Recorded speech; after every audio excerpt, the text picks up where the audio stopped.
Welcome back to the Webby O'Neill channel, and the latest Manchester United news today is Facundo Pellistri. Talks are set to resume over a new and improved contract. Also, Jadon Sancho, he's returned to training this week. What's going to be the outcome there? Let us know your thoughts and opinions on that in the chat.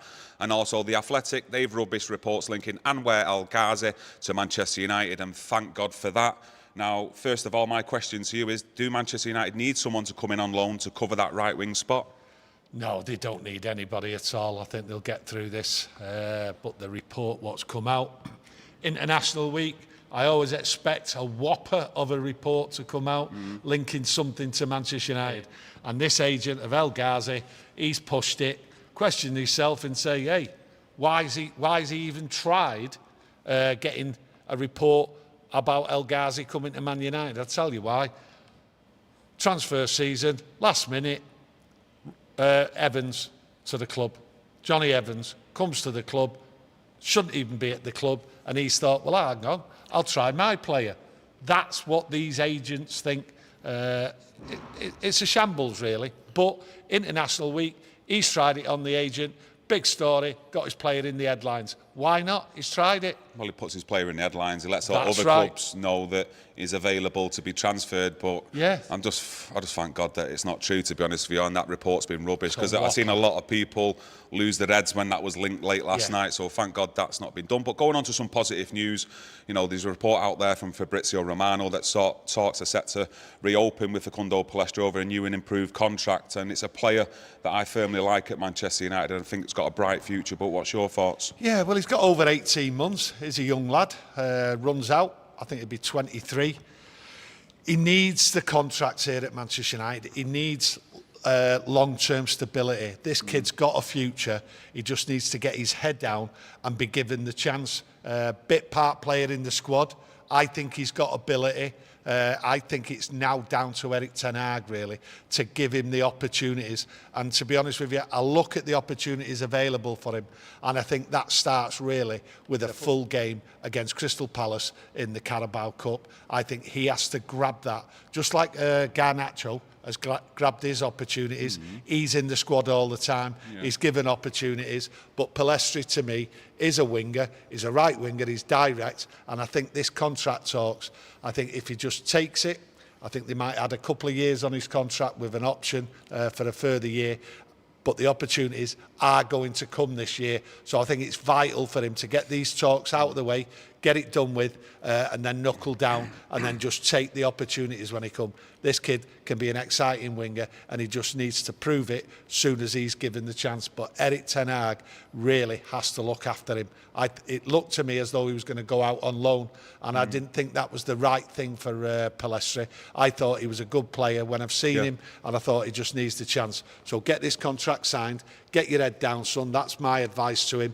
Work hard and take the opportunities, and when they come, smash it, son. Yeah, we've seen only brief appearances, though, from Pellistri under Erik Ten Hag. Seen a few bright spells, especially in pre-season.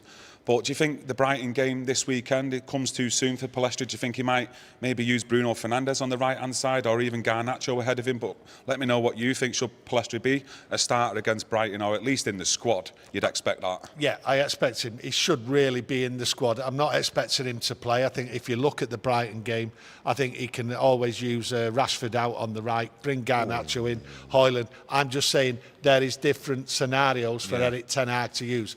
I'm just using one of them. I'm not saying that's my choice, but at the end of the day, Pellistri is there if things don't work out and changes can be made. But he should definitely be in the squad, and I think he will be good opportunities for him, and let's hope he takes them. Yeah, don't get wrong with Brighton, they're a very good side, so you're just thinking to yourself, you know, throwing Pellistri in there is a little bit of an unknown, let's face it, in the Premier League. You know, would that give the players a lift as well in the actual starting 11, seeing Pellistri on the right-hand side, if he did perform well as well? I think, and give himself a lift as well to try and nail that right-wing spot down as well. I think once he's given the chance and he gets a run at it, and that's the problem with some of these young lads coming through. They're not given a run. They're not given a run game after game after game to take the opportunity, and it takes time to get used to it. But Pellistri, what I've seen of him, shines straight away. Unfortunately, he's only had like 5, 10, 15 minutes. We know he's a good player. He just has to be given the opportunity.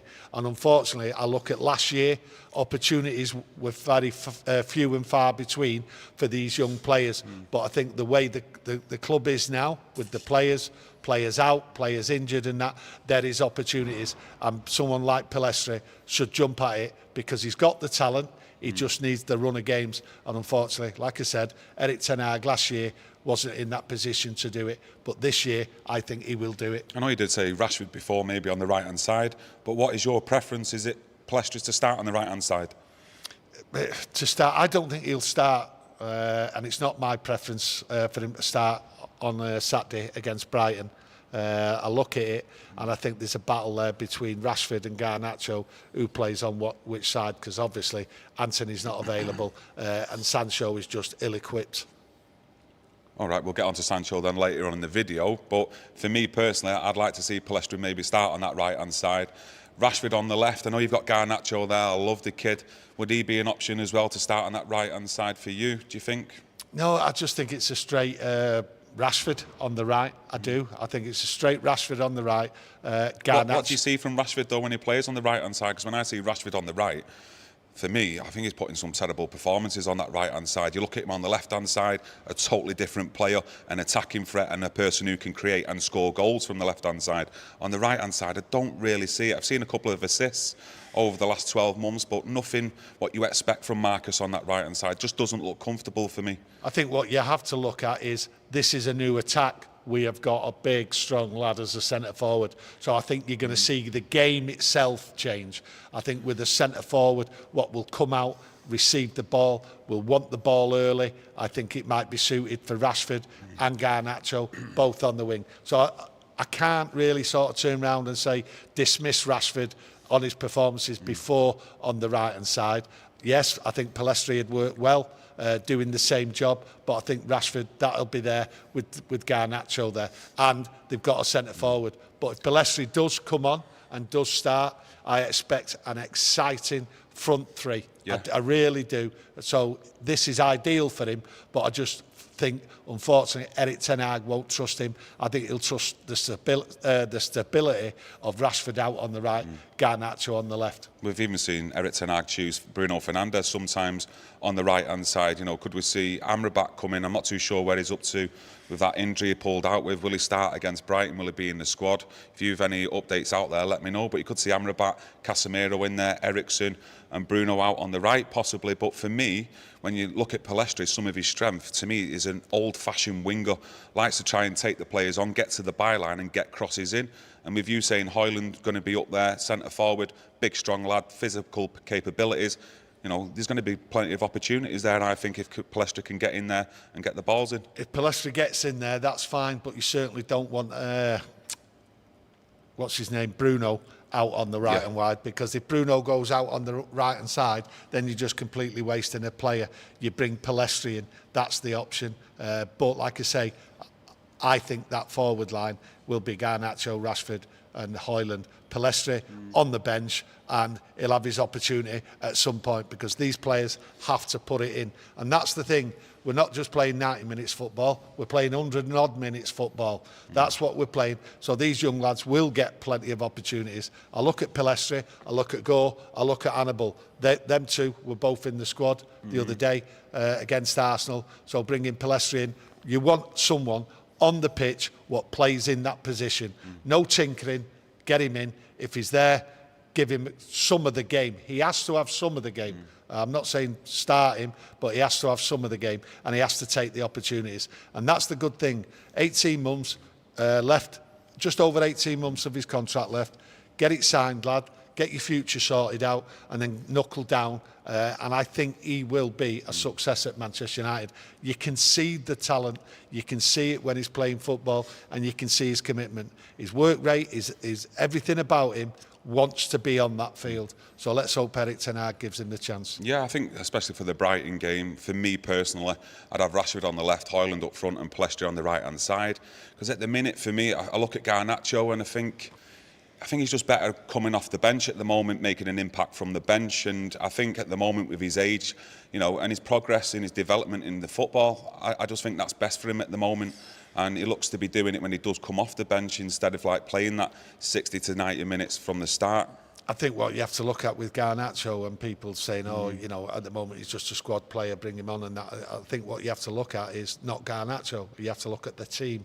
And at times the team has been disjointed and it's not worked well, and it has affected Garnacho, where the ball's not come out to him as quickly as possible. You've seen against Arsenal, as soon as you give him the ball, he was away, scored the goal. Yes, it was offside, didn't have that much to do, but at the end of the day, he's not just an impact player, and I know people are saying it.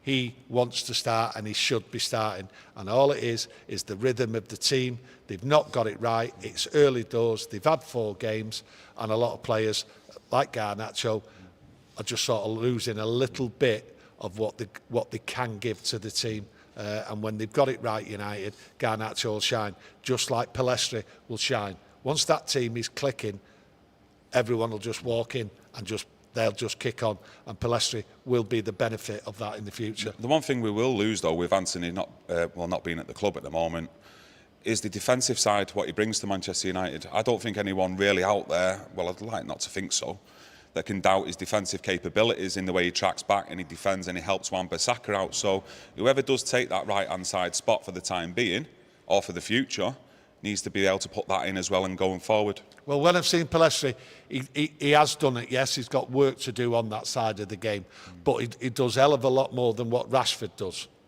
without a shadow of a doubt. So Pellistri, I think he will learn that side of the game and he will improve, and that's down to Erik Ten Hag and the coaches, because when you see the right winger coming back, Anthony, he helps out Wan-Bissaka, or if it's Delo, and Pellistri has to do that. And I have seen him come back, but not as often as what Anthony is. That's Anthony's job, and he does it well. Yeah, should we move on to Jadon Sancho? Let us know your thoughts and opinions. Obviously, he's returned to training this week. There's no really official news out there, especially from Statement FC putting another statement out that anything's gone on. So what's your overall thoughts on this? What do you think will happen this week in the build-up towards that Brighton game? Well, what will happen? I really want to touch on what should have happened since they both had the little spat in the public domain. I think Sancho has let himself down as a footballer, as a man, because really what you would have expected when someone comes out and calls you out is you want to go and prove them wrong. If someone would have called me out about my ability and my effort, my work ethic and everything, I would have gone straight back into work, and that's what Sancho should have done, instead of just clearing off, going elsewhere. And I think he's been to New York. I don't know how long he was out there for, but I'll tell you what I would have done. I'm on £300,000 a week. I'm regarded as a really good player. I want to play for Manchester United, and I've just been called out for my work ethic. Well, I'll tell you what I would have done. I'd have gone in work on Monday morning at Old Trafford, well, at Carrington, and started training and worked on what I've been criticised for, to show people that I am committed to this club, that I want to play for this club, and I deserve a place in this team, because I'm telling you I'm good at what I'm doing and I don't accept the criticism. Well, I'll go into Carrington and I'll prove everyone wrong. So that is Sancho, and he has let himself down, right? And he was able to go in there and shove 2 fingers up to everybody and prove that he's a man and that he is capable of showing everyone that Erik Ten Hag's wrong. And he hasn't done that. He's gone swanning about. His reputation is being criticised. I would have just fought back, and the way to fight back is go in there and prove I'm in work when everyone else isn't, and I would have done the job. I would have trained hard and just gone out there and said to everyone, well, look, I'm committed to Manchester United. Well, what he's done, he hasn't done it. And to me, he's not committed to Man United, and he's not committed to the work ethic. And I've not seen that for over 12 months, where he's committed to Manchester United and improving himself. He should have come in and proved to everybody, I'm here and I'm going to get that place and I'm going to prove everyone wrong. And he's not done it. to me is just give up. And I think the reports, what will come out, they're talking to with Erik Ten Hag, if they get with each other and have a discussion about what's gone wrong, how to resolve it.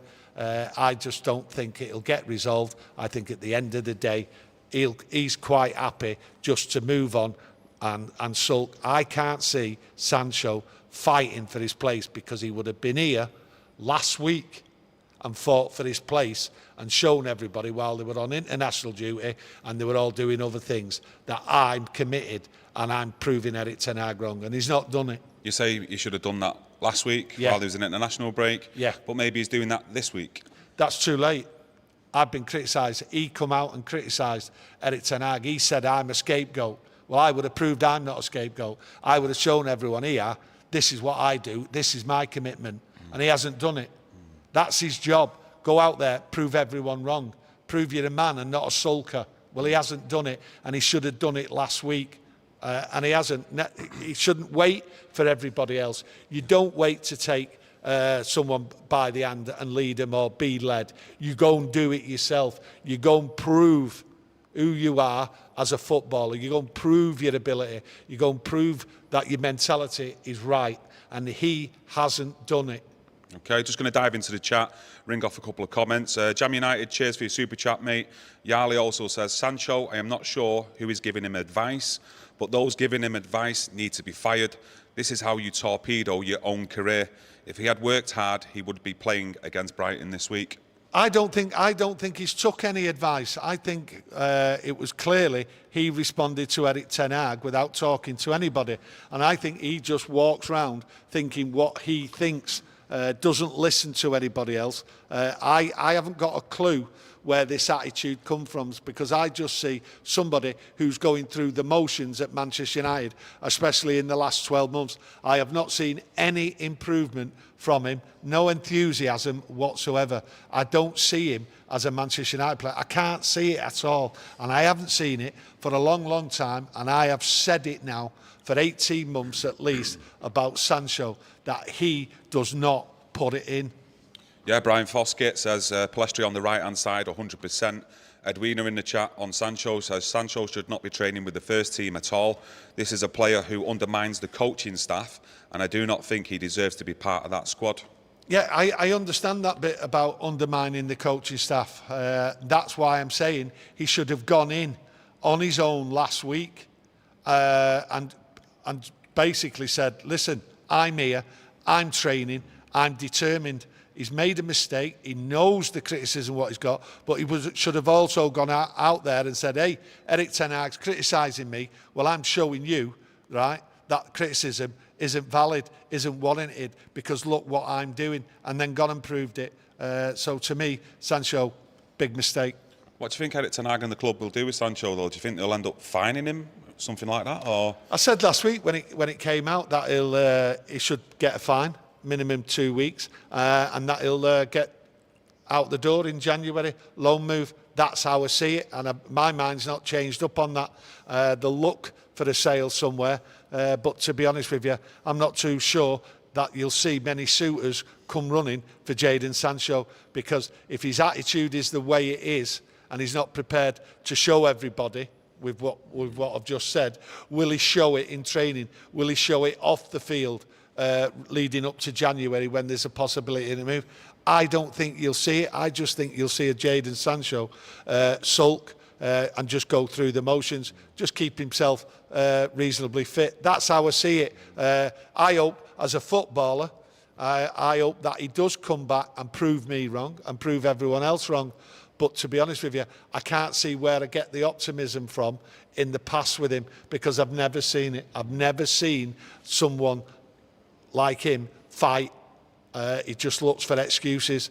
He's always like the victim or something like that. It's never his fault. Well, unfortunately, Jadon Sancho, it is your fault. It's all your fault. Everyone's done everything for you, and this is where you are looking for people as scapegoats. You call them scapegoats. He's being used as a scapegoat. That's how he sees it. And I've not seen any difference from him for 18 months. With his attitude, and I can't see it changing. Yeah, I thought from now, well, from that Arsenal game up until now, I was expecting that statement he put out on social media to maybe be deleted or at least unpinned from his social media, you know, to try and make amends with Erik Ten Hag and the fans. But it's still up there on his social media, pinned on his Twitter page. So, you know, that he must have seen Erik Ten Hag over the last couple of days, including today, but he still probably thinks he's right in what he's done. Yeah, well, that might be what people say. He's got it pinned on his social media thing, as that's the arrogance of the man. He believes he's right. He's always right. He's done nothing wrong. And I'm sticking it there for the world to see.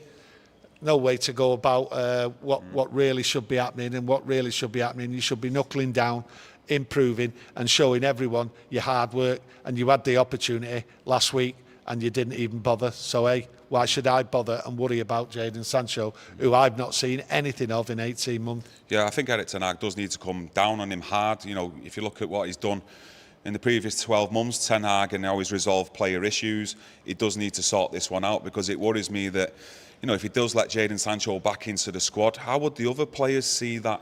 You know, with Sancho, well, with Ten Hag already helping Sancho last season when he took that stint over in Holland, brought him back to into the squad, played him a lot of times towards the back end of last season.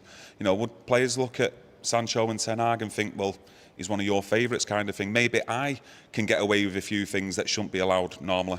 Well, Erik Ten Hag has got a bit of discipline here, and if you look, it's an international break, and for the first time, really, I might be wrong here, there might be a report out there, but I don't see any players in the international duty coming out, whereas you used to see it all the time. Negative people who have like gone and played for France or something like that. They've come out. Paul Pogba was always one for that. Yeah, always.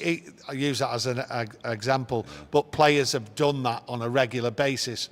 Okay, and I thought to myself, well, you're going to see Sancho come out with something, or somebody come out and defend Sancho from the squad or something like that. But none of the players have come out. And I think that's part of Erik Ten Hag's discipline and what he expects from players when they're not inside Old Trafford, when they're on international duty. Keep your mouth shut. Just talk about your national side. Anything to do with Manchester United, anything inside there, keep it shut, or you will face consequences. And to be honest with you, I think Sancho has been told that when he's left to go wherever he's gone. Keep your mouth shut. That's the rules. We'll deal with you when you get back. Yeah, there was a report, I'm sure it was in the Daily Mail, last week, that said when Sancho was on international duty with England, that when he wasn't selected in the starting 11, he used to mope about, sulk, and it used to have a damaging effect on the rest of the squad. So if he returns to Manchester United now, how do you solve that? Because if that is correct in the report that they put out there, and he does that here at Manchester United, we don't want that having an influence then on the changing room here. So your captains, your leaders like your Bruno Fernandes, your Rafael Varane, your Casemiros, surely they have to get involved here as well in the changing room. I don't think you'll see that. I think Erik Ten Hag and his coaching staff will deal with that. And to be honest with you, I think the players will deal with that. I think he'll get a slap. I do, honest. I think he'll get a slap. Anyone moping round, anyone who's not fighting for Manchester United. I don't mean literally a physical slap. I think he'll just get a verbal slap and talk to, like, if he walks around moping, then he's acting like a baby. Yeah. Well, you'll get treated like a baby, but he's a spoilt baby, spoilt child. If he goes round sulking, and he will be spoken to by players, and I don't mean quietly. I think they'll give him a proper verbal telling off. Get out of my sight, and quite rightly so, because you don't want anybody around there. But I think Erik Ten Hag will jump on it straight away. We might be going overboard over Sancho's attitude and all that. He might buck up, but to me, it's too late. Way too late. But the players really, I think, will jump on it, because I think some of these players, what are in the squad, what Erik Ten Hag has brought in, and that they won't have it. And I think Bruno there, he's got a role to play in this. So do you think? I think we discussed it on last week's video when we was talking about Sancho.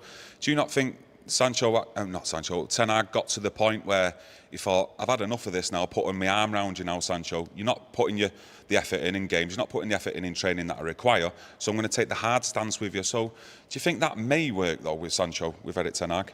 Well, I look at what Ryan Giggs said to me when I interviewed him Friday. He turned round.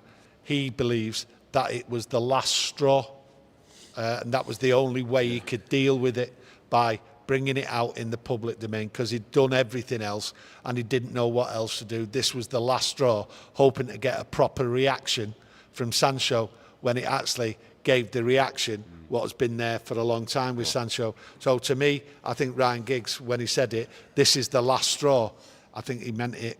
I've tried it this way. Let's hope it works.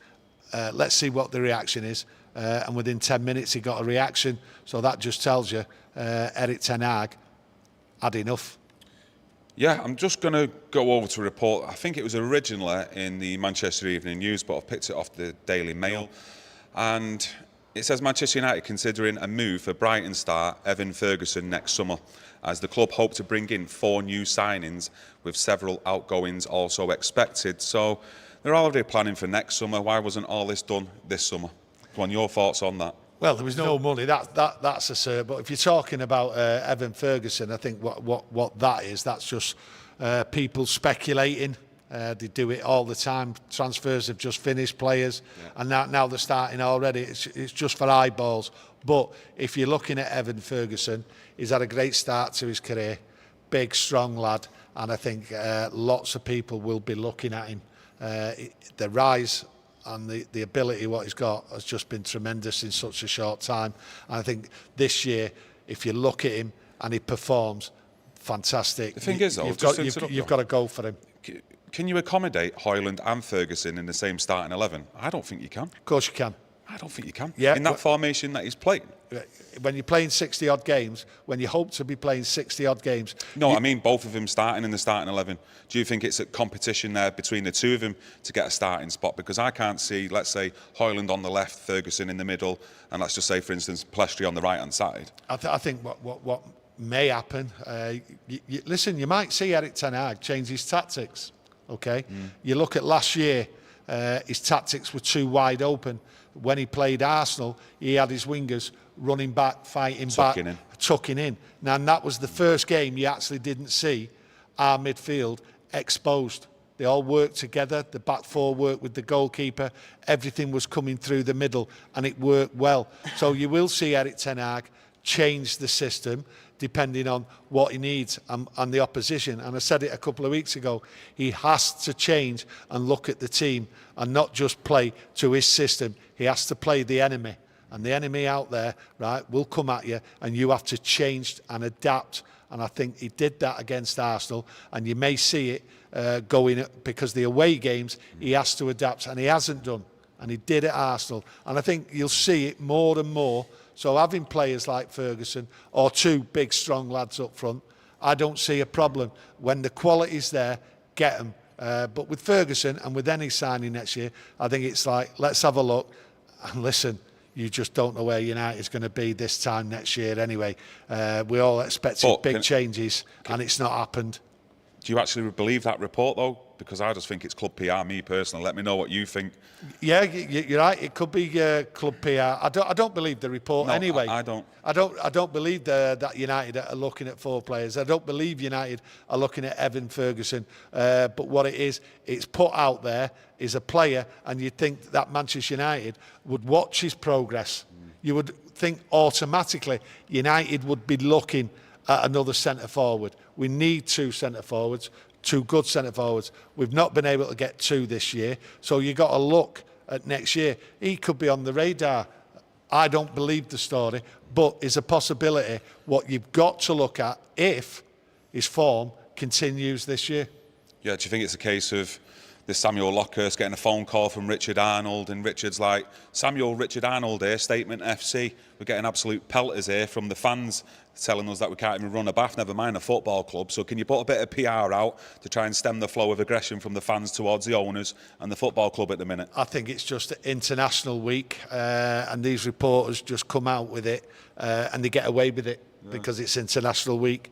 People report it, but you know, to me, it's another whopper like the El Ghazi, a proper whoppers. The El Ghazi one is one of the top 10 whoppers on international duty I've heard for a long time, and the agent has tried it on. This here is just a reporter who has to fill in time. It's right up there with Arnautovic last summer. I think we were nearly crying on that video, actually. Yeah. Well, I know I was pulling me hair yeah. out, pulling me out off the lot. But international break brings these whoppers. Yeah. This is just a reporter who's just brought this up himself. Yeah, just going to dive back into the chat. Where are we? Zami Assi, cheers for your super chat, mate. Tony, do you see Champions League final, Arsenal and United? And who would win on current form? I think 3-1 to Arsenal. Rice scoring again, rubbing in it a little bit.